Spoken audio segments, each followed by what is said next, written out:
Bom, sou o Pedro Martins, diretor do SindPQ. Estamos aqui na gravação de mais um Sindcast. Hoje é dia 27 de março de 2025 e o tema de hoje vai ser a escala 4x3. Beleza. José Dari Krain, sou pesquisador do CESIT, Centro de Estudos Sindicais da Economia do Trabalho, e professor de Economia da Unicamp. Legal, professor, muito obrigado pela sua presença aqui, obrigado por ter aceitado esse convite. Hoje a proposta é que a gente consiga discutir um pouco sobre a escala 4x3, né? Mas para a gente começar, eu queria que você explicasse um pouco para a gente o que é essa tal história de escala 4x3, né? Muita gente não sabe do que se trata. Então, em termos gerais, o que é a escala 4x3 e por que esse assunto tem ganhado popularidade? A gente tem ouvido cada vez mais essa expressão por aí. A escala 4x3 apareceu no debate público mundial em 2020, ou seja, no meio da pandemia. Mas ela não apareceu a princípio, com uma demanda de um sindicato específico. Foi uma empresa de consultoria que propôs para outras empresas fazer experimentos de reduzir a jornada para 4 dias trabalhados na semana e 3 de folga, de descanso. E ela aparece, na minha interpretação, num contexto muito particular, porque nos últimos anos as transformações no mundo do trabalho foram muito desfavoráveis aos trabalhadores. Um dos efeitos dessas transformações foi um alto índice de adoecimento dos trabalhadores, especialmente por doenças psíquicas, porque não só aumentou enormemente a pressão por resultado, por meta, como também se sofisticou enormemente os mecanismos de controle do trabalho. E a proposta 4x3, isso por um lado. Por outro lado, ela aparece também no contexto exatamente em função dessas mudanças mais recentes, de um crescimento de uma indisciplina dos trabalhadores em relação ao trabalho. Ou seja, de muitos trabalhadores faltarem um pouco mais, pedir demissão, pedir demissão do trabalho, porque o trabalho se tornou algo muito extenuante e para muitas pessoas, inclusive, sem muito sentido, no sentido da sua realização enquanto pessoa humana, ou seja, e a pandemia acentuou isso, essa ideia de que a vida não é só trabalho, a vida tem outras dimensões, e esse aspecto acho que foi evidenciado pós-pandemia ou já durante a pandemia. Então a jornada 4x3, ela aparece um pouco nesse contexto. O que ela é? Como eu já falei anteriormente, só para repetir, mas que eu acho que é bastante importante acentuar, é a ideia de que a pessoa trabalha 4 dias por semana e folgue 3 dias por semana, ou seja, que amplia o período de descanso. Ela, a partir do momento que ela foi proposta, ela tem várias experiências que foram realizadas a partir dessa empresa de consultoria, que é da Nova Zelândia, várias experiências em vários países, muito diferentes países, com resultados bastante promissores, do ponto de vista, tanto do ponto de vista do trabalho, como do ponto de vista mesmo do capital, ou seja, da empresa. As experiências foram bastante positivas nesse sentido. Podemos depois aprofundar um pouco mais, mas a princípio, o que elas significaram do ponto de vista do trabalho? O maior engajamento dos trabalhadores com a empresa, o menor nível de absenteísmo, o menor nível de adoecimento e, claro, uma satisfação maior das pessoas com o trabalho, porque elas iam trabalhar mais descansadamente. E ao ver as pessoas mais descansadas, um pouco mais motivadas, os resultados econômicos também foram positivos. Porque nas experiências realizadas, praticamente todas elas reconheceram que houve um aumento de produtividade.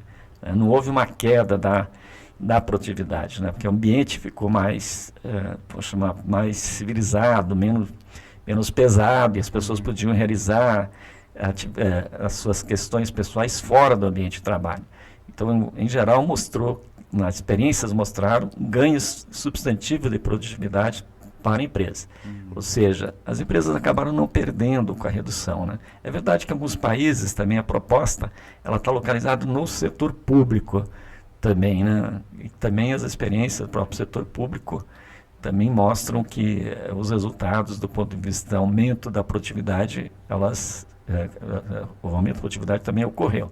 Mas claro que no setor público não dá para falar em produtividade como no setor privado, porque a lógica é absolutamente outra, né? A produtividade não é ampliar a capacidade de produção de bens ou serviços, oferecer serviços com um número menor de pessoas, né? Porque no setor público essa questão não equivale.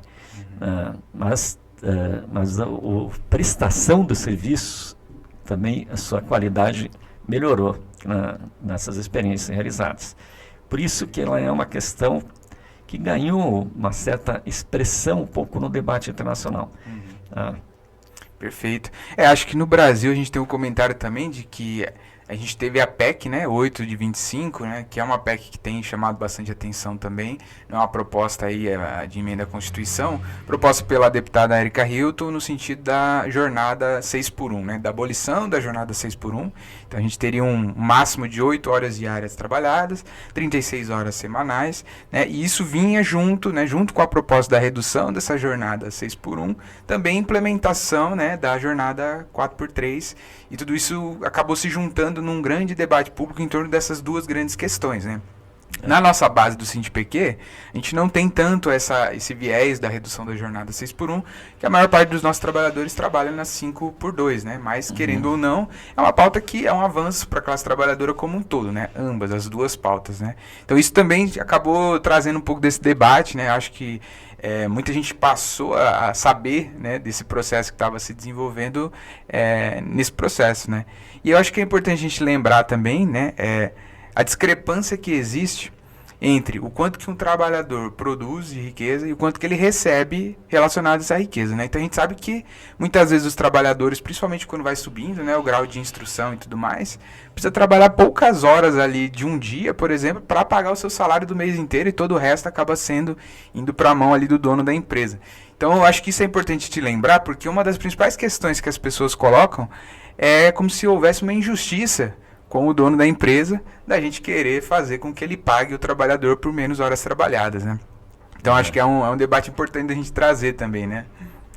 Acho que você levantou, Pedro, várias questões extremamente importantes. A primeira questão, acho que a grande questão do fim da escala 6x1 foi de ganhar o debate dentro da sociedade. É o primeiro tema em torno do trabalho que o debate público nos é favorável, para quem defende um bom trabalho, pelo menos mais civilizado, com menos injustiça, menos draconianos, né? Claro que sempre tem as características do trabalho sobre o capitalismo que você já falou, já vou acentuar isso.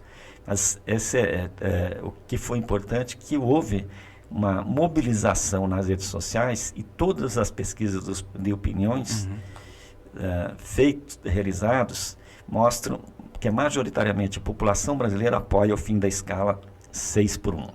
Tá? Mas não, por isso que ela é uma bandeira absolutamente importante, mesmo para categorias como é o caso aí do SINDPq, da sua base, não trabalhar 6 dias por semana, mas é algo absolutamente importante, porque coloca o debate na sociedade brasileira de que a vida não é só trabalho, que as pessoas precisam viver as outras dimensões da vida, e que para qualquer pessoa que trabalha 6 dias na semana, as possibilidades de poder ter convivência familiar, de poder ter lazer, de poder ter, nos jovens, poder se dedicar para o estudo, de poder se cuidar, se ficar doente, até porque pode ficar doente com mais facilidade se trabalha excessivamente, todos os estudos mostram isso. Você ter essa possibilidade colocada por esse debate público, acho que isso é absolutamente importante. Então, acho que a escala 6x1, por uma questão de solidariedade de classe, é um tema central a ser assumido por todos os sindicatos. Acho que essa é a primeira questão. A segunda questão, nós temos aqui, desde 1988, no caso brasileiro, que nós não temos alteração da quantidade de horas trabalhadas por semana. Lá na Constituição de 88, a jornada foi reduzida de 48 e 44 horas formais. Várias categorias conseguiram jornadas de 40 horas semanais. Mas a redução mais geral da jornada de trabalho é um tema que sumiu do debate público durante muito tempo. E nesse período ocorreram ganhos de produtividades extraordinários em vários setores, dados os avanços tecnológicos. Ou seja, uma capacidade de produção de riqueza, bens, serviços, com um número muito menor de pessoas.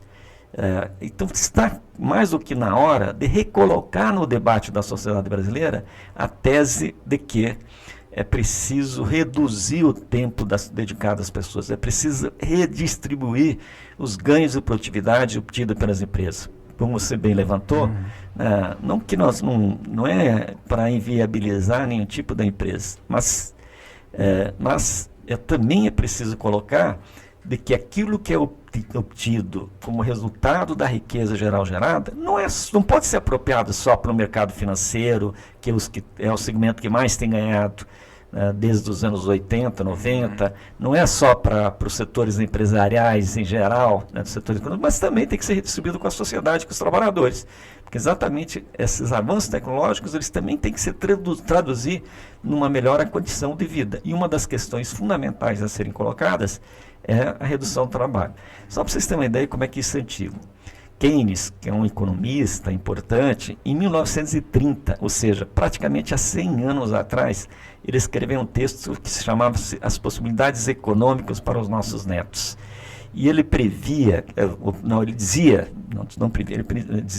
que depois de 100 anos, a possibilidade aqui dada, ganhos de produtividade, acumulação também de riqueza, de capital e tudo, que as pessoas poderiam, depois de 6 anos, trabalhar somente 15 horas por semana. Então, 15 horas. Ele falava isso como possibilidade.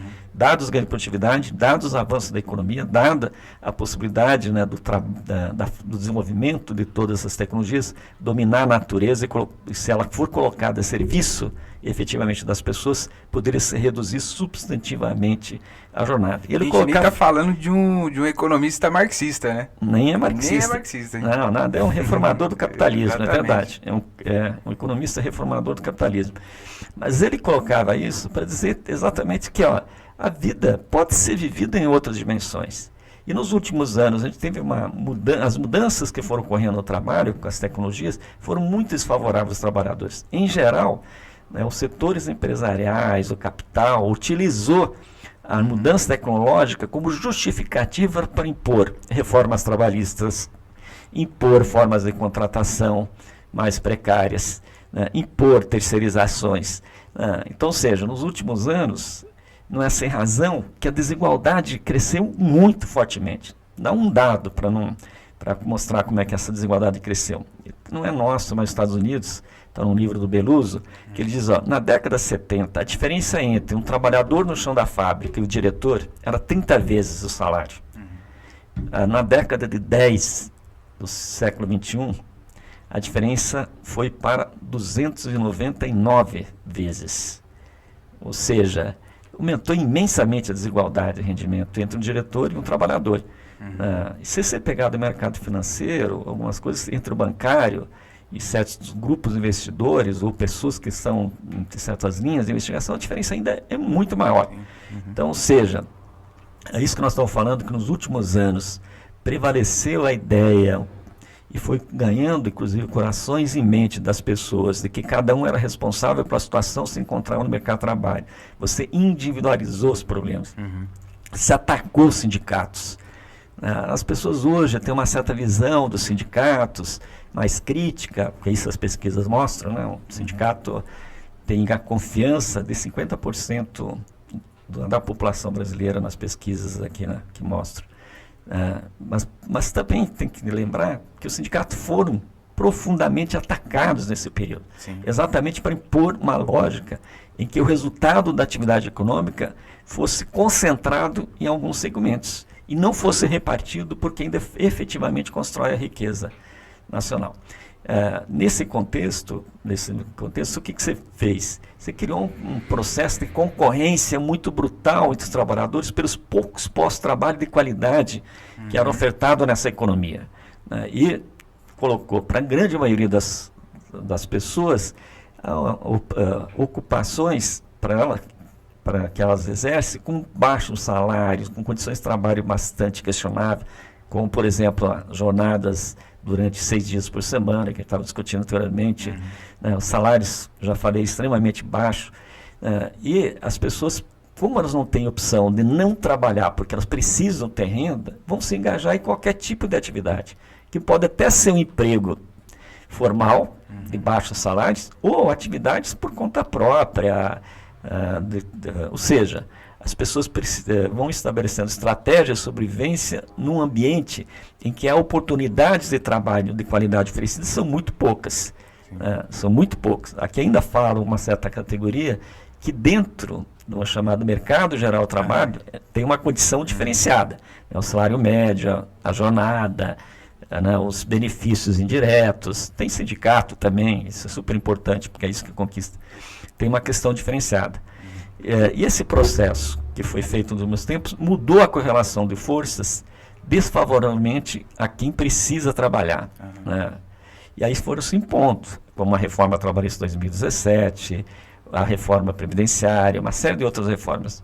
Portanto, recolocar o tema, né, da redução da jornada de trabalho, do fim da escala 6x1 ou de uma jornada 4x3, ela é um tema extremamente importante de fronteira para dividir os resultados, vamos chamar aqui, econômicos e de produtividades alcançados por anos de grandes inovações tecnológicas. Né? De grandes inovações tecnológicas nos setores mais dinâmicos, é verdade. Se você olhar a produtividade média de toda a economia, de fato não cresceu muito. Por que não cresceu muito? Porque nesse contexto que foi produzido deliberadamente, sob hegemonia de uma visão mais de economia ortodoxa, que nós chamamos neoclássica, ou de neoliberalismo, nesse contexto, uma parte importante das ocupações criadas uma parte importante é dispensável, vamos chamar, até do ponto de vista da sociedade. As pessoas fazem porque precisam. Por exemplo, vender pano de prato num semáforo, vender balas ou qualquer coisa no semáforo. São atividades que não agregam produtividade ao trabalho. Então, por isso que a produtividade agregada, muitos estudos mostram, não cresceu tanto. Não cresceu por quê? Porque você criou muitos empregos de baixa produtividade, que agrega pouca riqueza, em geral, para a sociedade. Mas elas existem por quê? Porque as pessoas não têm alternativa. Não têm alternativa. Elas precisam se virar para sobreviver. Tá? Então, é só para mostrar como essa questão é estratégica e é bem mais complexa. Sim, eu acho que é super importante o senhor trazer essa questão da transversalidade, né, desse tema da redução de jornada para diversas pautas que a gente está trabalhando com a classe trabalhadora de forma geral, né. No caso do SINDPq, outra pauta que a gente tem trazido com muita força, eu acho que comunica muito bem com a redução de jornada, é a questão da saúde do trabalhador, em especial a saúde mental. Como você bem colocou no início do podcast, né, foi um dos grandes motivadores, uma das grandes questões, né, que elencou e levou a esse nível do debate público a questão da redução de jornada, justamente porque a saúde mental foi algo extremamente degradado ao longo, enfim, de toda a história da classe trabalhadora, mas obviamente o período da pandemia foi um período em que essa questão foi acirrada, né? Então, eu trouxe até alguns dados para a gente pensar junto com a nossa classe, né? Quando a gente pensa no percentual de pessoas que praticam atividade física, né, que a gente entende, né, e isso eu acho que é um consenso de que a atividade física é um promotor de bem-estar físico, mas também de bem-estar mental, né? Então, o percentual de pessoas que praticam atividade física, ele sobe com o grau de instrução das pessoas, então é 17,3%, isso é uma pesquisa publicada pela PNAD, né? 17,3% para quem não tem instrução, 36,6% para quem tem o ensino fundamental completo, 43% para quem tem o médio completo e 56,7% para quem tem o superior completo. E não é só com o grau de instrução, mas com a renda também, obviamente, porque existe alguma correlação entre essas duas coisas, né? Então, 31% das pessoas sem rendimento ou com rendimento de menos de meio salário mínimo praticam atividade física. E esses 31% sobem para 65% quando a gente fala de pessoas que ganham mais de 5 salários mínimos. Então, assim, é óbvio. Ter mais renda te permite ter mais tempo, te permite uma proximidade para você do seu local de trabalho, você vai gastar menos horas para se locomover, te permite poder pagar uma academia, uma outra atividade esportiva. Você tem uma carga horária muitas vezes menor, dependendo do tipo de atividade que você exerce. Você pode ter um auxílio nos tipos de serviço doméstico que você precisa desenvolver. Enfim, você tem dinheiro, você tem condição de poder acessar esses espaços que te permitem desenvolver a atividade física, né?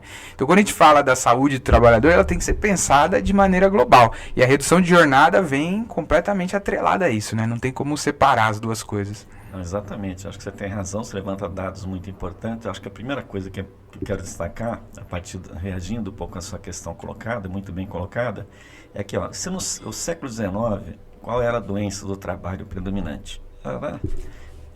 Era tuberculose. Por quê? Porque o ambiente do trabalho, obviamente também a medicina não estava tão avançada, né, para poder curar a doença, aqueles ambientes de trabalho muito insalubres, as casas também muito pequenas, insalubres, todas juntas no mesmo bairro. Então essa era a doença doença que os trabalhadores mais adquiriam. Tá? No século XXI, quais são as doenças do trabalho que mais aparecem? São as doenças psicossociais ou psíquicas, que tem a ver com dois fatores fundamentais, na minha interpretação. O primeiro tem a ver com o trabalho, diretamente com o trabalho. Por quê? Porque o trabalho exige cada vez mais das pessoas, especialmente de quem tem um posto de trabalho um pouco mais qualificado. Ele tem que responder permanentemente de continuar sendo produtivo, de continuar sendo não só produtivo, mas de conseguir incluir questões que vão melhorando a qualidade de vida do trabalho, vão criando novas situações, portanto, que tenha inteligência para desenvolver novos produtos, novos projetos. E também tem uma questão, ainda relacionada à questão do trabalho, que o Dunker chama a atenção muito fortemente, que a produtividade foi alavancada pelo sofrimento das pessoas. Por quê? Porque esse mundo do trabalho mais contemporâneo se coloca para as pessoas assim: você pode mais, se você quiser você pode, você não tem limite. E a pessoa vai, esforça e tal, chega nesse limite, se exige ainda mais dela. E aí é a questão do sofrimento, né? A sociedade em que as pessoas não, parece que podem tudo e não tem limites, né, para a sua vida. Então, por isso que é um crescimento da produtividade alavancada a partir do sofrimento das pessoas, né? É isso, sempre pode mais, nunca você está satisfeito, nunca você pode considerar satisfeito, nunca você pode considerar, eu cumpri minha tarefa bem, porque sempre vão dizer para você que você não cumpriu bem a tarefa, você precisa fazer mais, você pode dar mais, você pode criar mais. Tá? Mas as pessoas não são criativas o tempo inteiro, até tem certos momentos da vida que tem maior produtividade, capacidade de inovação, mas outros momentos não, né? Mas daí elas são substituídas por outras. São substituídas por outras mais jovens que dão essa possibilidade para as empresas. E segundo lugar, que também tem a ver com o trabalho, mas na sociedade, no período recente, se coloca uma pressão muito grande para as pessoas serem vencedoras, em que as oportunidades de ser vencedor são pequenas. Então, ou seja, colocam as pessoas num ambiente de concorrência muito forte para poder sair bem na vida. Sair bem na vida, ter uma vida um pouco mais menos sofrida, né, ter um melhor pós-trabalho, ganhar uma renda maior. Então é uma sociedade que pressiona colocando as pessoas na insegurança e na concorrência, né, na concorrência sempre. Isso gera uma pressão sobre os indivíduos, né, uma certa frustração. E ao mesmo tempo, que tem a ver com a questão da redução da jornada de trabalho, ao mesmo tempo a quantidade de horas que as pessoas precisam utilizar para trabalhar, ela vai aumentando, porque aquele limite tênue que existia antigamente entre o trabalho realizado no local e fora dele você não trabalha, esse limite não existe. Para muitas pessoas, você leva a atividade para casa, ou se não leva a atividade, se leva a preocupação de resolver o problema colocado. Ou se você não trabalha em casa, né? Você leva trabalho, ou você trabalha em casa. Então, essa separação entre o trabalho e a vida, é cada vez mais tênue, em que o tempo econômico avança sobre o tempo da vida das pessoas.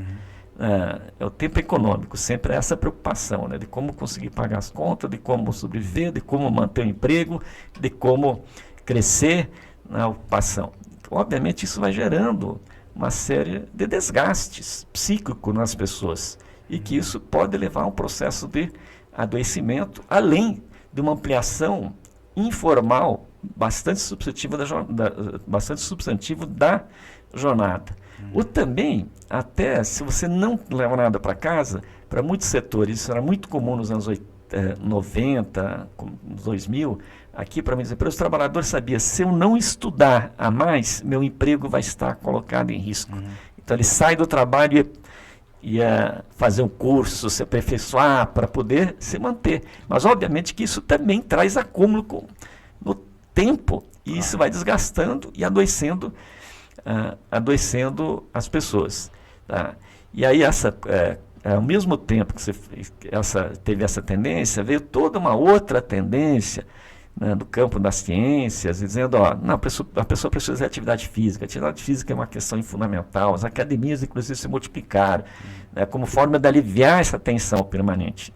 É claro que os estudos, todos científicos, mostram que você fazer atividade física, ela não é só boa para o teu corpo, tua saúde física, mas também é fundamental para a tua saúde mental, fazer esporte, lazer, né, todas essas atividades são fundamentais para você poder ter uma vida melhor em sociedade. Que são um pouco as contradições. Mas o mundo real criado nos últimos 40 anos não é de você ter tempo livre. É o tempo livre ser sempre absorvido pela tua preocupação econômica.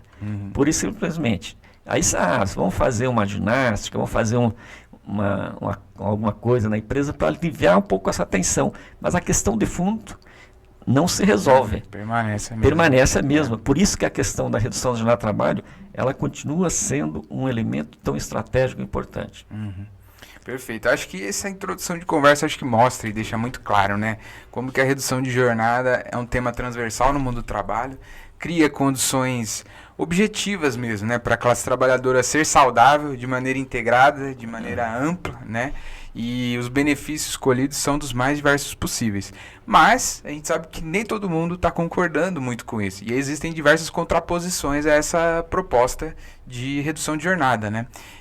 Dentre os debates que são colocados aí na atualidade, a gente tem uma reação muito grande da direita, dos setores conservadores. A gente sabe que historicamente eles sempre estiveram nessa posição, né? Então quando a gente fala da garantia das férias, a luta pelo 13º, a luta pela CLT, a luta pelo fim da escravidão, os setores conservadores sempre se opuseram. Então isso a gente sabe que faz parte da atuação política deles, não tem como fugir e não ia ser diferente agora. No entanto, nem sempre fica muito claro como argumentar, como colocar, quais são as questões que eles colocam que a gente pode contrapor. Eu acho que essa é uma dúvida que permeia muito a cabeça de todo mundo que está ouvindo a gente, então eu acho que é importante a gente tocar.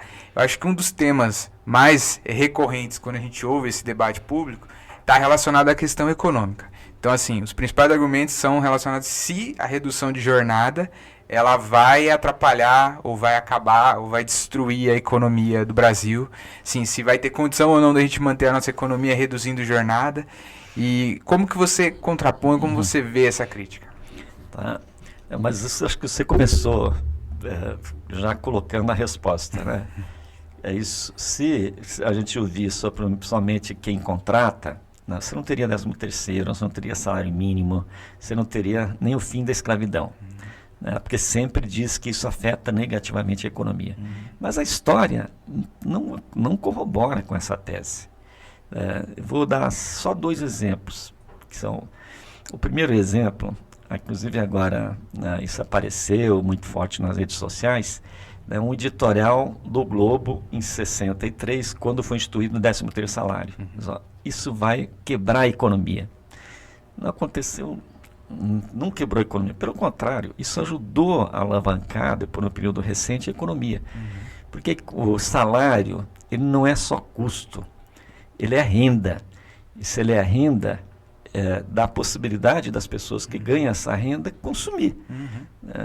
vários produtos, inclusive, se ela tiver um pouco mais de renda, poder consumir produtos de lazer, de entretenimento, de alimentação fora de casa, turismo, que são setores que também empregam muita gente. Então, tem isso.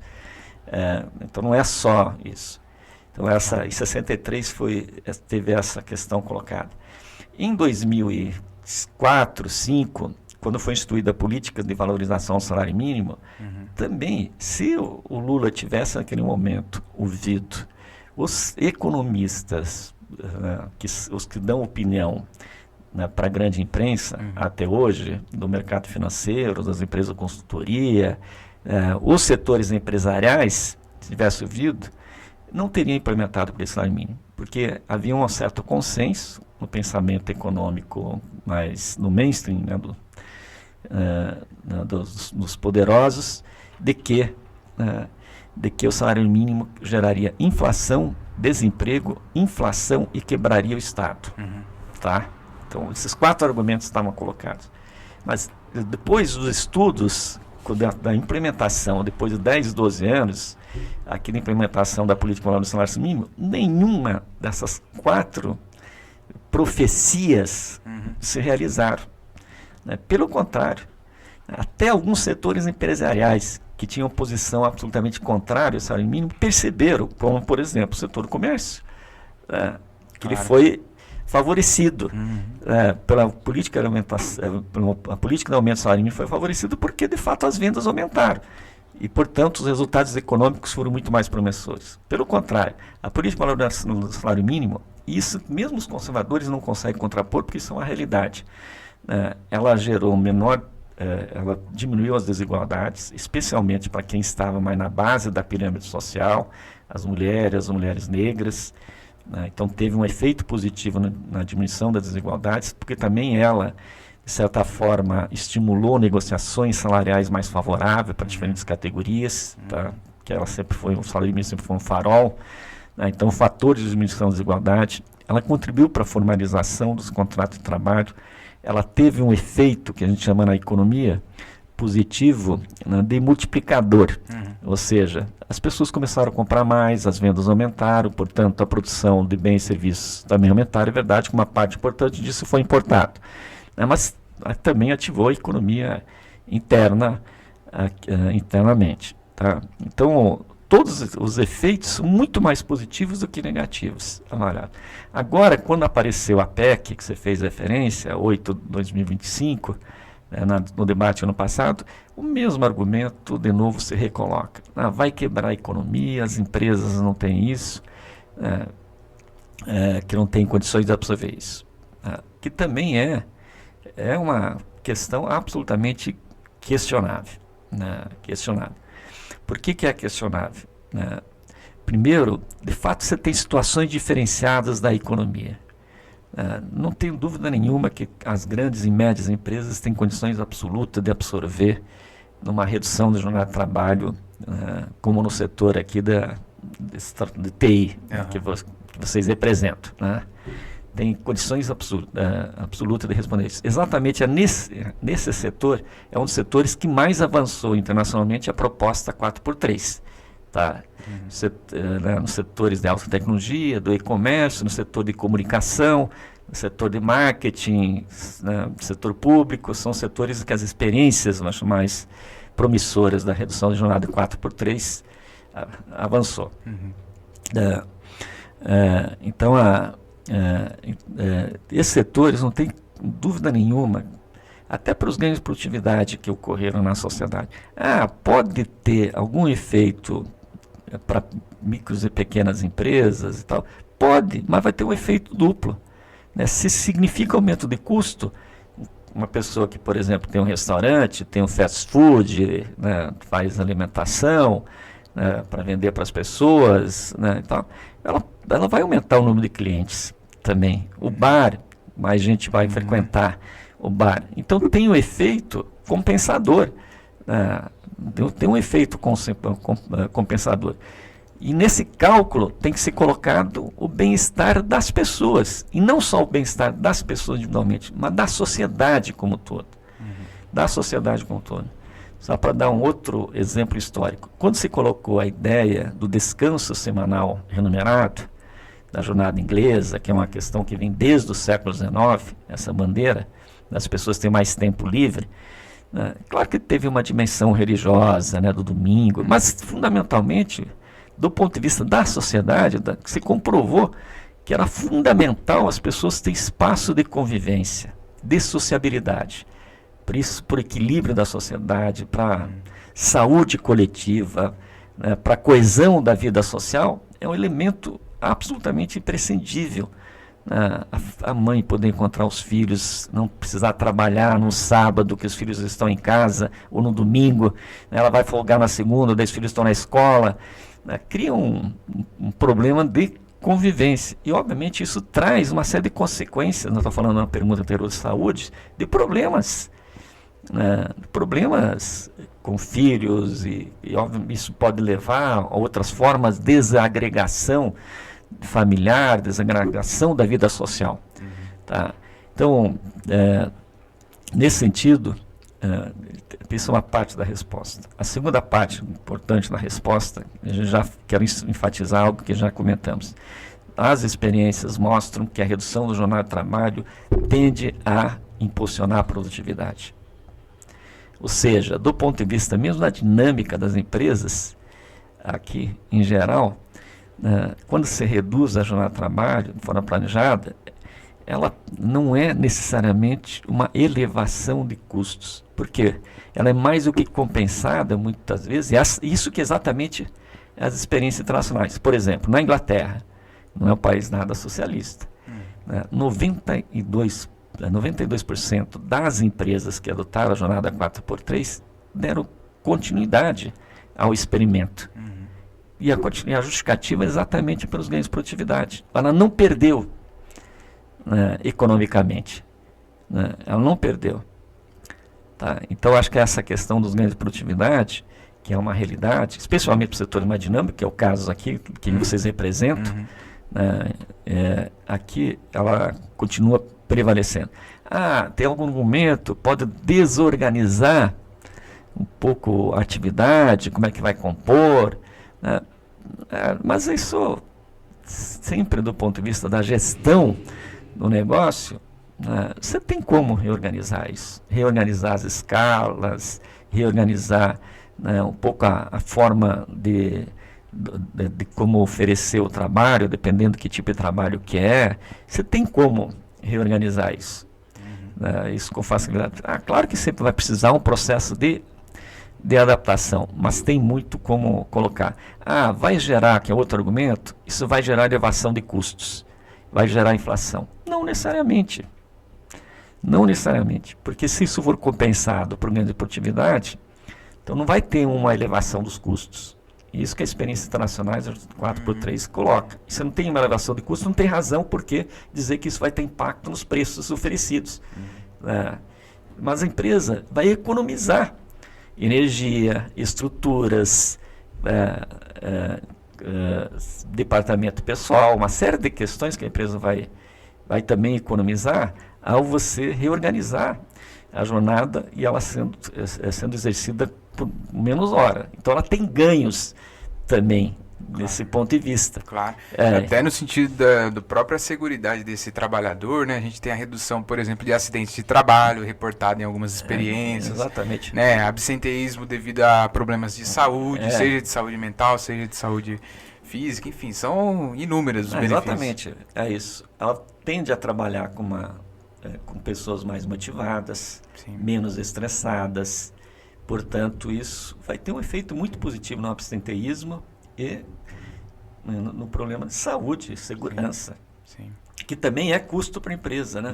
Essa questão, saúde, segurança, treinamento, porque uma das questões colocadas, e acho que para isso, porque vem também a questão da jornada 4x3, que é uma questão mais estrutural, hoje boa parte das pessoas, elas estão muito desmotivadas em relação ao trabalho que elas fazem, né? Pelo significado do que ela significa que faz. Tem uma certa desmotivação. E como é que e aí isso é um problema para as empresas, a desmotivação, o pedido de demissão, falar, se a jornada é muito longa, não quero continuar nisso. Tem, inclusive, um debate bastante intenso, no caso aqui no Brasil, na geração Z, né, colocada, que não tem muito compromisso, não assume a mesma lógica das gerações anteriores. De fato, ela não tem, porque o trabalho que está sendo oferecido às vezes, quando não satisfaz pela remuneração, pelas condições objetivas, outras vezes não satisfaz porque aquilo não enriquece em nada a sua vida. É uma coisa que ela faz para ganhar dinheiro, para sobreviver, mas aqui não se sente nenhuma realização na atividade que faz. E as pessoas precisam, até para ser saudáveis e ser felizes, que a gente busca que todos sejam felizes, ela precisa ter algumas realizações na vida, né? Então, se as realizações delas vão acontecer fora do ambiente, você abre espaço para outras atividades que sejam enriquecedoras do ponto de vista cultural, que sejam socialmente relevantes, que as pessoas consideram que aquilo está dando uma contribuição, porque todo mundo quer se sentir útil na sociedade, não quer se sentir uma pessoa que não faz as coisas por fazer. Só para ter um dado, que fiquei bem impressionado, uma pesquisa feita ano passado no Brasil houve um recorde de pedido de demissões. Mas o que mais me impressionou foi quais foram as razões de pedido de demissões das pessoas. 36% falaram porque tinham encontrado um emprego melhor. 33% tinham expectativa de encontrar um emprego melhor. Mas 25% falaram que estavam saindo daquele emprego porque aquele emprego não coincidia com seus valores éticos. Ele tinha um problema ético no exercer a atividade. Porque ele estava fazendo uma coisa que ele estava achando, dentro dos seus valores, não estava não estava sendo relevante para o conjunto da sociedade. Por exemplo, a pessoa ser obrigada a vender um serviço, um produto para outro que sabe que aquilo não tem sentido. Você está praticamente, vamos dizer, enganando o outro. Obviamente que isso traz um problema ético para as pessoas, que causam outros problemas de adoecimento.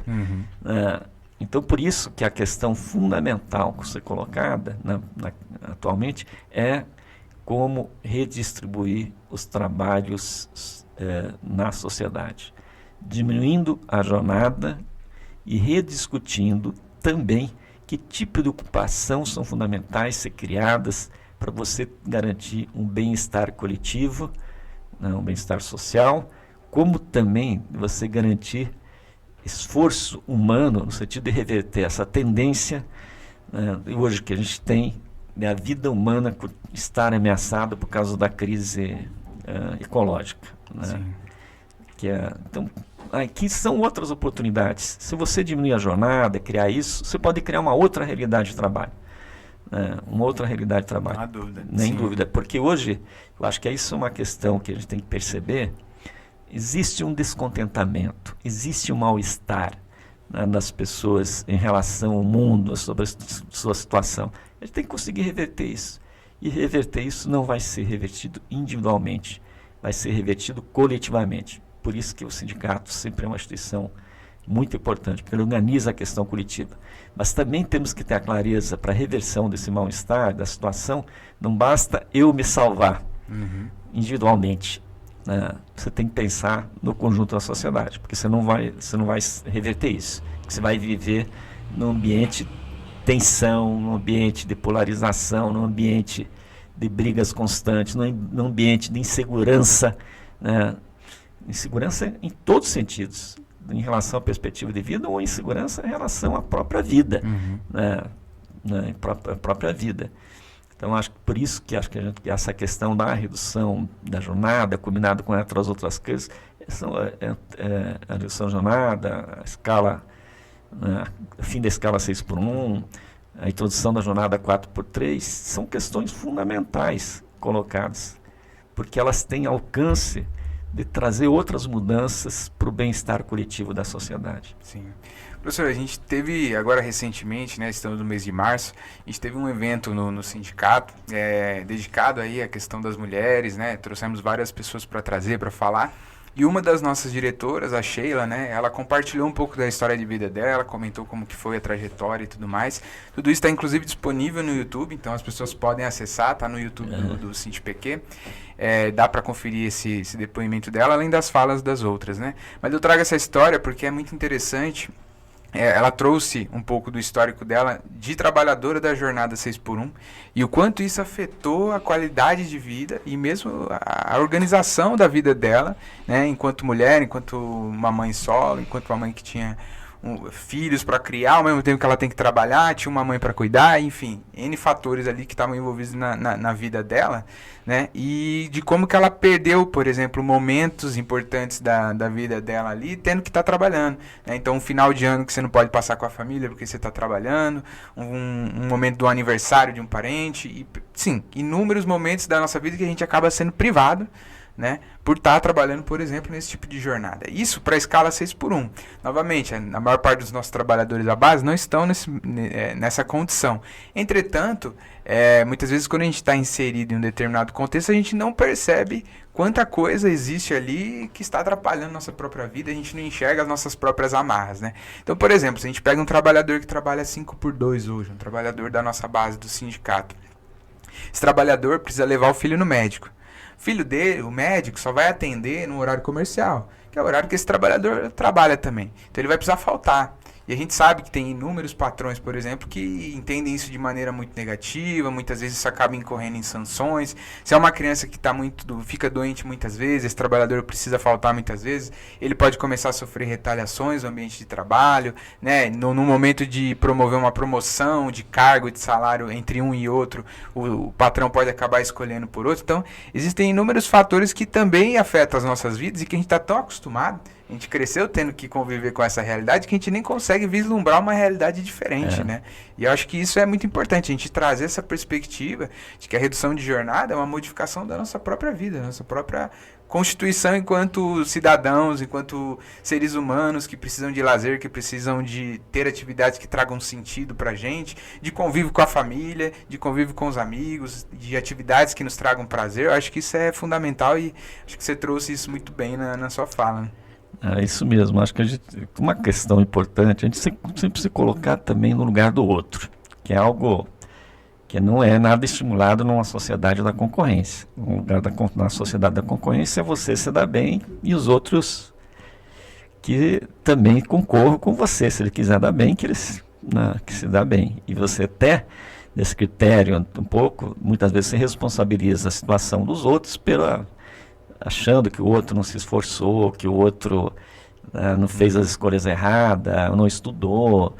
Então, claro que isso tem relação, mas muitas vezes o outro também tem condições muito piores para poder enfrentar isso. E também tem que lembrar que se o outro vencer, talvez você não vai vencer, né? Porque não tem lugar para todo mundo numa sociedade de concorrência.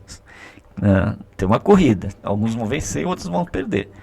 Tá? Então, se colocar no lugar do outro, é isso que você está falando, é uma questão fundamental, né? E se colocar no lugar do outro, dessa mulher, que vai ser privada da convivência do filho, né, durante 6 dias na semana, porque ela tem que trabalhar, né, e o 7º dia da semana nem sempre coincide com o final de semana, que também a distancia da convivência, obviamente que esse filho vai ter alguns problemas. Pode ter problemas que vão ser, não dele, mas vão ser um problema para a sociedade. Vai ser um problema para a sociedade, porque a gente sabe que essa questão de uma família mais bem estruturada, do afeto, da convivência, é algo fundamental, né, para as pessoas poderem ter equilíbrio para enfrentar a vida, né, de poder crescer com uma certa maturidade. Isso, o desarranjo dos familiares e tal também traz uma série de outras consequências sociais. Não é para a pessoa, é para a sociedade. Então, acho que essa questão aqui tem que ser colocada fortemente, acho que você colocar no outro. Por isso que eu acho que um sindicato, mesmo que ele tenha uma base que não tenha jornada, não tenha escala 6x1, tem que ter essa sensibilidade de chamar essa bandeira, porque isso é uma coisa importante para o conjunto da sociedade. É para o conjunto das classes trabalhadoras aqui nas suas heterogeneidades aí, né? Acho que tem que ter isso. Então, a solidariedade, uma certa uma certa sensibilidade com as outras pessoas, ela é fundamental ser desenvolvida. Senão você não vai ter sociedade, você vai ter guerra de todos contra todos. É isso que é um pouco, eu acho que está se produzindo nos últimos tempos. E agora acho que está no momento da gente ter consciência de que a gente precisa, de novo, ter uma sociedade que tenha referência de valores, que tenha referência de solidariedade, tenha referência de justiça, que não é só cada um concorrer com o outro para ser um vencedor, que é isso que está colocado. Obviamente que a sociedade, como não gera oportunidade para todo mundo, é uma sociedade da concorrência, mas isso também tem que ter limites. Tem que ter limites no sentido de não desestruturar essa sociedade. E esse exemplo que você trouxe da mulher, o testemunho, isso a gente discute no dia a dia mesmo, né? No dia a dia. E uma parte importante, inclusive, isso das pessoas que dizem que apoiam o fim da escala 6x1, que ganhou as redes sociais, aqui, elas dizem assim, eu imagino eu trabalhando 6 dias por semana e tendo um dia de folga. Alguns dizem, eu não trabalho, mas se eu tivesse nessa condição, o que seria a minha vida? O que seria a minha vida, o tempo da minha vida? E agora aqui, reduzir para 3 dias de folga, 4 dias de trabalho e 3 dias de folga, aumentar a folga para um dia, abre a possibilidade das pessoas poder fazer uma série de coisas que são fundamentais na sua vida e que, trabalhando 5 dias por semana, não consegue fazer. Levar o filho para o médico, fazer atividade física de forma regular, cuidar um pouco das dimensões da vida pessoal, ter um tempo para poder se reciclar, estudar, ler, ver um filme, se enriquecer culturalmente, ter um tempo de maior convivência familiar, com os filhos, com a esposa, o esposo, ter um tempo isso. E a última coisa que eu queria comentar sobre essa questão que você coloca é que, infelizmente, na nossa sociedade ainda existe uma divisão sexual do trabalho desfavorável às mulheres.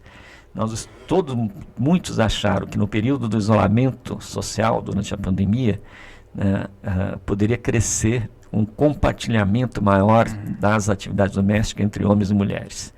Mas os estudos depois da pandemia mostram que não avançou esse compartilhamento maior, ou seja, uma divisão um pouco menos desigual nas tarefas entre homens e mulheres do cuidados.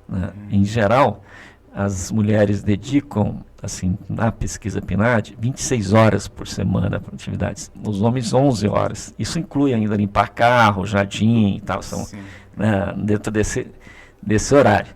Tá? Então, ou seja, essa distribuição aqui, do tempo dedicado ao trabalho, dos cuidados, da casa e tal, é muito desigual entre homens e mulheres.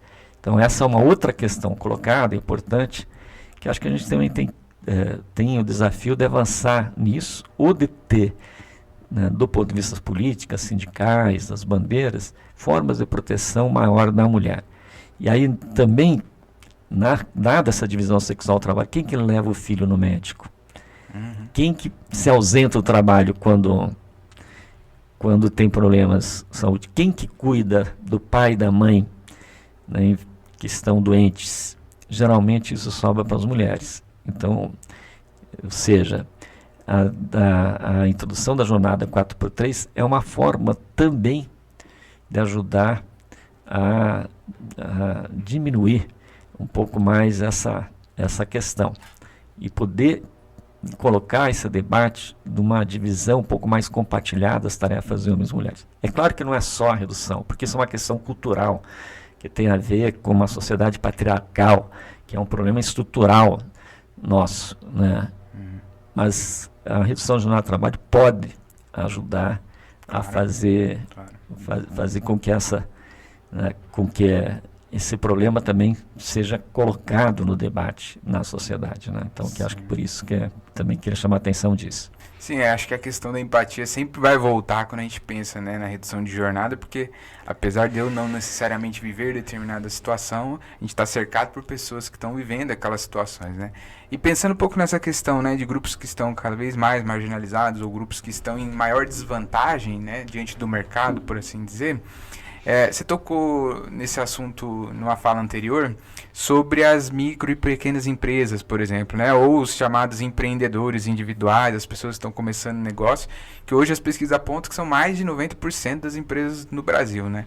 É, como a gente comentou anteriormente, os setores conservadores gostam de utilizar esses exemplos para quando lhes é oportuno, né? Então nem sempre estão olhando ali para o benefício dessas pessoas, mas quando é oportuno utilizá-los no argumento, isso é utilizado. Então acho que essa é uma questão na redução de jornada sempre é apontado, porque assim é muito óbvio, né? Que assim, se a gente pegar um Carrefour da vida, que a gente teve notícias aí recentes, né, de trabalhadores sendo super explorados ali dentro, uma notícia recente que saiu do Mercado Livre, de que a galera teve que continuar trabalhando ali dentro do depósito quando um trabalhador estava morto ali esperando a ambulância, e eles não poderiam parar de trabalhar. Então, quando a gente pensa nessas grandes empresas, a redução de jornada impacta minimamente os lucros desses caras, né? Acho que essa discussão acaba sendo até tranquila de se fazer, porque é muito simples de observar que os lucros bilionários gigantescos que essas empresas têm vão ser minimamente afetados por uma mudança ali do regime de trabalho. Mas quando a gente usa o exemplo, então, do pequeno, né, do microempreendedor e tudo mais no Brasil, eles são utilizados como exemplo de pessoas que seriam afetadas pela escala. E aí alguns dados acho que são importantes da gente trazer, né? Então, uma pesquisa do Atlas dos Pequenos Negócios do Sebrae mostrou que 90% dos empreendedores brasileiros, esses chamados empreendedores, né, que no governo passado eles gostavam tanto de levantar essa bandeira de que o empreendedorismo crescia no Brasil, né? Na verdade, esses 90% desses empreendedores não tinham funcionários. Né? Que na verdade só está apontando para um grande índice de informalidade no Brasil, né? Então na verdade era a pessoa ali, que todo mundo deve ter alguém na família que produz ali alguma coisa, um produto artesanal, vende nas lojas, vende no bairro, vende ali no mercado, no ambiente de trabalho. São dessas pessoas que a gente está falando, são pessoas que empregam grandes números de trabalhadores, não é disso que a gente está falando, né? Outra pesquisa do Sebrae também, gestão, crescimento das vendas e atração de clientes, são as principais dificuldades das micro e pequenas empresas do país. Então assim, o custo, a grande parte do custo e dos problemas que esses pequenos empreendedores enfrentam, não necessariamente está relacionado com a força de trabalho que eles empregam.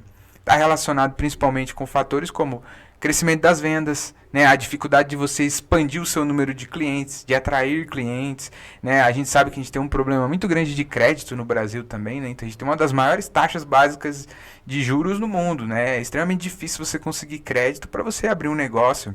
Um negócio legal, um negócio bonito. Você quer abrir ali um restaurante seja legal, que as pessoas queiram estar ali. Você precisa de dinheiro para fazer isso, né? Eu acho que isso todo mundo que já tentou, que já viu alguém na família tentar empreender, sabe esse obstáculo gigantesco que essas pessoas enfrentam. E aí isso passa, né, pelos juros, pela questão do crédito, passa pelo o preço da energia, o preço da água, se você trabalha com alimento, o preço do gás de cozinha. Todo mundo que já tentou empreender, né, nesses setores sabe o quão difícil é e que existem amarras muito maiores, né, e que estão para além necessariamente da empregabilidade de alguém ali para te ajudar ou não, né. Então acho que a questão ela acaba sendo mais ampla do que o pessoal tenta propor, né, enquanto debate, de que essas pessoas seriam tremendamente atingidas e que elas vão ser os grandes afetados e que na verdade a gente não se importa com o micro e o pequeno, né? Então acho que essa é uma questão. No Brasil a gente sabe que quem paga a conta sempre é o pequeno, né? A gente sabe que quem é rico no Brasil na verdade não paga imposto, né? A gente não tem imposto sobre lucros e dividendos, é uma das menores taxas de imposto sobre herança no mundo, né? A gente sabe que a gente não tem tributação em consumo de luxo. Então, quem que está pagando realmente imposto no Brasil é o trabalhador, é o pobre, é quem tenta empreender com pouco, né? Então, acho que essa é uma questão importante, é um argumento que a gente tem que combater sempre. Eu queria ouvir sua opinião sobre isso também. Obrigado aí pela questão. A primeira coisa, olha como é contraditório, né? Exatamente, esse debate apareceu muito com a discussão do fim da escala 6x1. Quem vai ser prejudicado são os pequenos comerciantes, são as pequenas empresas, então, né, que vai ser, são os setores, né, que vão ser fortemente prejudicados. Mas olha que contradição. Então, quando é para defender contra os direitos dos trabalhadores, se utiliza pelas empresas o capital de que os afetados vão ser o pequeno negócio, que não vão sustentar esse crescimento. Mas quando você olha a dinâmica da economia, no dia a dia, eles não têm nenhuma preocupação com os setores. Pelo contrário, né, os grandes setores, eles vão abocanhando os pequenos e vão concentrando as atividades em grandes redes de empresas. Então aí não tem nenhum problema de eliminar. Vou citar 2 casos concretos. O setor da farmácia, que é um setor que cresceu muito, não tem o número de ocupados no Brasil e tudo e tal. O setor farmácias, antigamente, era muito pulverizado, os pequenos farmacêuticos e tal. Hoje, são grandes redes nacionais. São 4 grandes redes nacionais que têm um domínio quase do mercado nacional. São poucas redes nacionais. Então, ou seja, na hora de destruir as pequenas farmácias e tal, né, com as suas políticas até de dumping, né, de reduzir preços, para comprar, né, uma farmácia local, aí não tem problema nenhum. Aí é o mercado. Mas na hora que for discutir a questão do trabalhista, aí não, as pequenas empresas, a farmácia não podem arcar com isso. Né? Então, para mostrar, no setor do supermercado, isso também tem um processo de concentração em grandes redes regionais, nacionais, muito forte, é uma eliminação das mercearias de vila, familiares, né? Elas foram eliminadas. Inclusive com a possibilidade de abertura dos trabalhos domingo. Né? Quando se abriu a possibilidade de abertura dos trabalhos domingo, você justificou que isso criaria emprego, que é mais um dia trabalhando. Não aumentou os empregos, mas destruiu sim muitas mercearias, que aí tinha um certo ganho familiar muito, né, porque está mais próximo, né, do moradia, aí, e como domingo outros comércios estavam fechados, eles tinham algum espaço de venda. Né? Então, esses estudos, inclusive, mostram isso. Para mostrar um pouco, né, que quando interessa para introduzir um direito mais geral, mobilizo que o problema pequeno, que é o pequeno, tal, que não vai aguentar com isso, mas na dinâmica da economia dia a dia, isso não vale. O que vale é o mercado e vamos eliminar os pequenos e concentrar. Né, como aconteceu nesses 2 setores que eu fiz referência aqui. É um exemplo bem clássico que o pessoal aqui de Campinas está habituado é os mercadinhos Oxxo, né? Os famosos Oxxo aí da vida, que foram, né, apontados como um dos grandes terror, assim, né, das mercearias, dos pequenos mercados locais que foram engolidos para o mercado que funciona 24 horas vendendo produto industrializado. Né? E é uma rede nacional. Então, obviamente que ela teria capacidade de absorver uma redefinição das escalas, né, e do tempo de trabalho. Vai ter que se reorganizar? Pode se reorganizar, é verdade. Muitos mercados aqui em Campinas, São Paulo, abriram durante 24 horas durante o período. Agora, fecharam, né, porque não tinha cliente.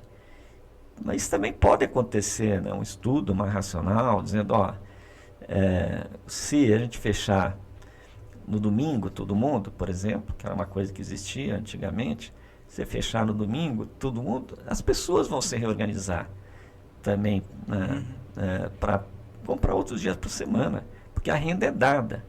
O que os estudos mostram? Quando se abriu o domingo, uma parte importante das pessoas começaram a comprar no domingo em função exatamente da seu trabalho exaustivo. Mas não que aumentou a venda muito proporcionalmente agregada. Você teve uma transferência. E o domingo se tornou o terceiro dia de maior venda da semana. Né? Pede para sexta e para o sábado. Então, isso. Mas se você reorganizar isso do ponto de vista da sociedade, também é uma possibilidade colocada. Então, não é uma justificativa para não reduzir a jornada, para não acabar com a escala 6x1. Tá? Acho que isso não faz sentido. E outro argumento, que é também para a questão da micro e pequena empresa, se você tiver maior renda, se tiver maior renda para as pessoas, as oportunidades de negócio também se colocam para os setores chamados empreendedores. Aqui tem uns estudos que mostram claramente o seguinte, o número de pessoas que trabalham por conta própria nos últimos anos se manteve relativamente estabilizado. Agora mesmo que você tem uma melhora do índice de emprego, uma diminuição do desemprego fortemente, mas você não teve uma diminuição dos trabalhos por conta própria. Por que você não teve uma diminuição? Porque a renda dos por conta própria, ela varia varia conforme o nível de atividade econômica. Quando a economia cresce mais, como cresceu agora, recentemente, a renda desses setores cresce proporcionalmente mais do que os assalariados. Também, quando a economia vai mal, a renda desse segmento cai mais do que dos assalariados. Os assalariados mantêm uma situação mais estabilizada. Sim. Ou seja, o que estou dizendo é o seguinte, a questão dos pequenos negócios depende, exatamente como a pesquisa do Sebrae, que você leu, mostra, depende das oportunidades que a economia oferece para elas poderem ter uma atividade sustentável. Né? Essa que é a questão que você coloca. Ou seja, para um comércio ter venda, né? Para uma empresa de esquadrilha, ter para quem vender as janelas, portas, as grades, tal, que ela faça. Estou só citando exemplo. Então, depende muito mais disso, né, do que simplesmente numa redução do custo de trabalho. Então, por isso que são argumentos falaciosos, que podem, no curto prazo, trazer algum problema. Mas a economia se reorganiza. E se isso significar um crescimento, vai abrir oportunidades. E se abrir oportunidades, vai ter oportunidades de negócio também. Tá? Então, por quê? Porque, do ponto de vista mesmo capitalista, isso é histórico, depende das oportunidades que se gera. Não adianta achar que reduzir 10% o custo do trabalho, que isso vai ser gerado no emprego. Se não tiver aumento, né, da venda numa loja, ou aumento da produção de uma empresa, para ter aumento, ela só vai fazer aumento se ela tiver venda. Ela só vai ter aumento se tiver venda. Só vai ter venda se tiver gente que compra. Tá? Então, esse raciocínio que tem que ser feito. Por isso que aquele discurso catastrofista no passado, introduzindo isso, vai quebrar as micro e pequenas empresas, vai quebrar a economia, nunca se concretizou. Tá? É uma coisa que tem no senso comum, mas que do ponto de vista efetivo, não se concretizou. Não foi o caos que se esperava, pelo contrário, eu falei aqui política de salário mínimo. Teve muito mais efeitos positivos sobre a economia e sobre a arrecadação do Estado do que negativos. Aumentou o gasto do Estado, porque o salário mínimo, o valor do salário mínimo também está vinculado ao valor das prestações de quem recebe pensão, aposentadoria, ou das prestações de benefício, prestação continuada. É verdade, pode aumentar, mas também aumenta a arrecadação. Então, não tem um lado só. Então, depende muito de como a economia está sendo operacionalizada. Se você favorecer com isso um crescimento da economia, a chance de superar isso, de ter um salto no sentido de melhorar a economia e a vida das pessoas, é maior. Mesmo nos anos 30, quando foi introduzido os direitos trabalhistas, você falava a mesma coisa.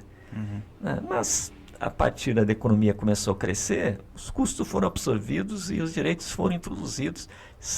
Pelo contrário, numa economia muito mais dinâmica. Tá? Por isso que eu estou repetindo algo que eu já falei.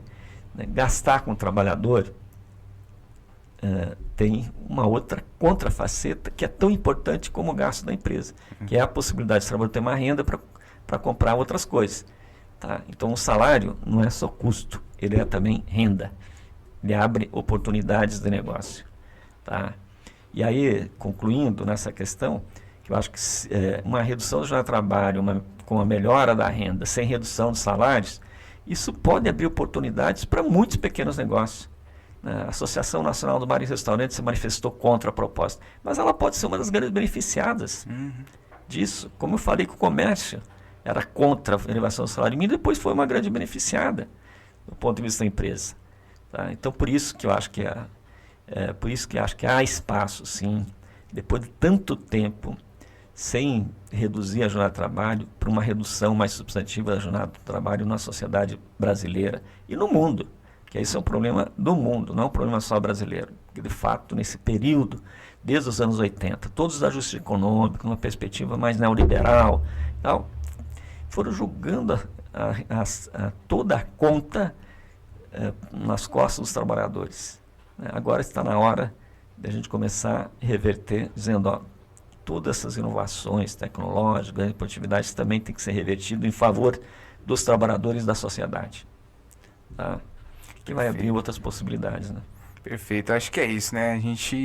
O progresso técnico é um fato, né? A gente sabe que a gente tem vivido esse processo, e esse processo é cada vez mais rápido, né? Mas o que a gente precisa fazer é lutar para a gente conseguir trazer esses benefícios que foram gerados por esse processo, né, técnico, para o trabalhador, né? Que isso não seja apropriado pelos donos de empresa, pelos grandes dominadores aí do capital, né? Eu acho que isso é fundamental, essa é parte da nossa luta. A redução de jornada é um elemento extremamente importante nesse contexto e é uma luta que a gente precisa travar.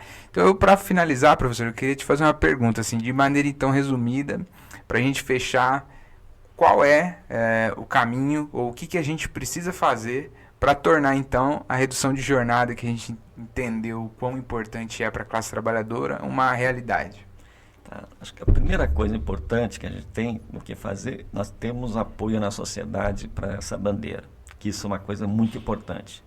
Ou seja, tem uma sensibilidade na sociedade que as pessoas estão trabalhando estão trabalhando muito pelos resultados que ela recebe do trabalho que não é feito.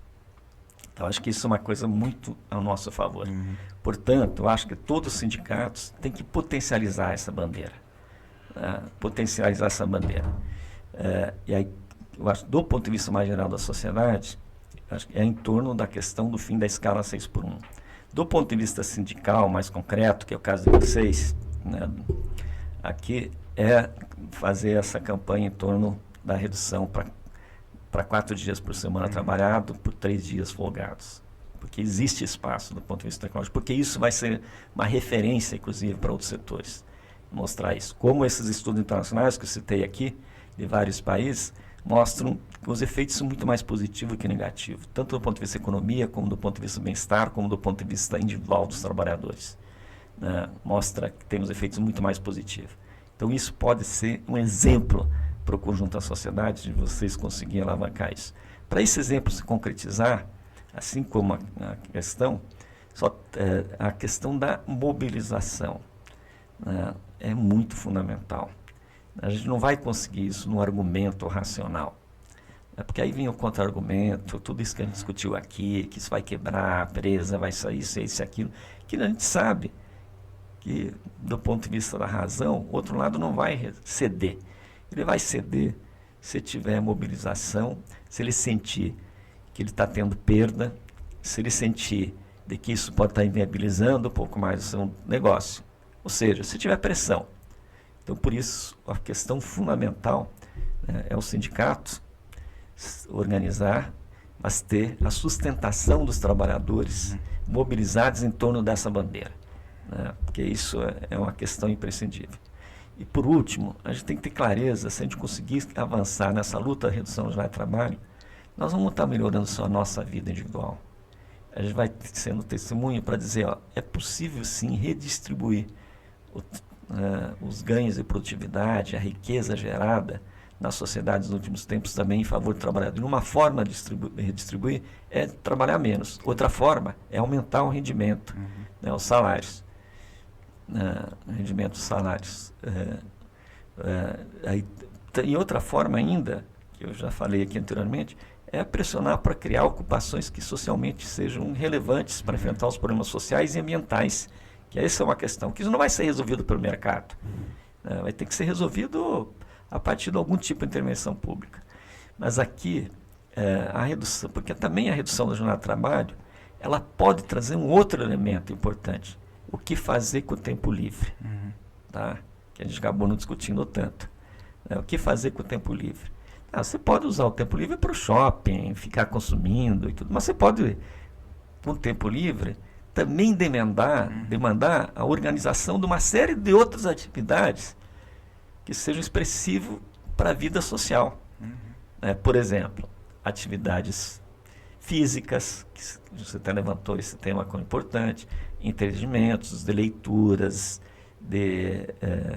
na área da cultura, na área da educação, na área da convivência, de serviços comunitários, gerais. Você pode criar, do ponto de vista do espaço público, uma série de outras alternativas para as pessoas ocuparem o seu tempo dar alternativa para ocupar o seu tempo de uma forma mais saudável, que não fique só na frente de uma televisão, de uma série, né, ou no shopping consumindo. Né? Isso vai abrir essa possibilidade do que fazer com o tempo livre. Que, aí vamos discutir o que fazer com o tempo livre. Isso também coloca para a gente um pouco o sentido vazio de uma vida só baseada no consumo, né? No consumo. E mostra, e dá para com isso dizer, ó, a vida tem dimensões que a gente tem que explorar e serem vividas na sua integralidade. E a redução de jornada possibilita isso. Né? Rediscutindo o tempo livre, assim, a gente pode viver todas as dimensões da vida. A vida é extremamente curta, ela passa muito rápido. Então, por que não a gente também poder discutir o que nos realiza, o que nos enriquece, o que a gente sente útil e bem fazer na sociedade, né? Então, acho que essa questão também é uma questão central. E, por último, eu acho gostei de ter participado aqui exatamente do podcast, porque é uma questão absolutamente central para a gente tentar mudar um pouco, de uma forma, eu acho, mais interessante, esse mal-estar que nós estamos vivendo contemporaneamente, né? Da gente poder pensar, sonhar um pouco, dá para a gente viver uma outra situação um pouco melhor daquilo que a gente está vivendo, né? E valorizar essas outras dimensões da vida. Então, é super importante que o sindicato esteja na linha de frente, assumindo essa bandeira, tanto no âmbito da sua categoria, como na discussão geral da sociedade brasileira. Perfeito, muito obrigado, professor, novamente por ter aceitado vir. A conversa foi maravilhosa. Muito obrigado pelos seus apontamentos, por esse papo aqui. Agradeço muito. E esse foi mais um Sindicast, o podcast do SindPQ, Jornada 4x3. Vamos pra luta. Isso.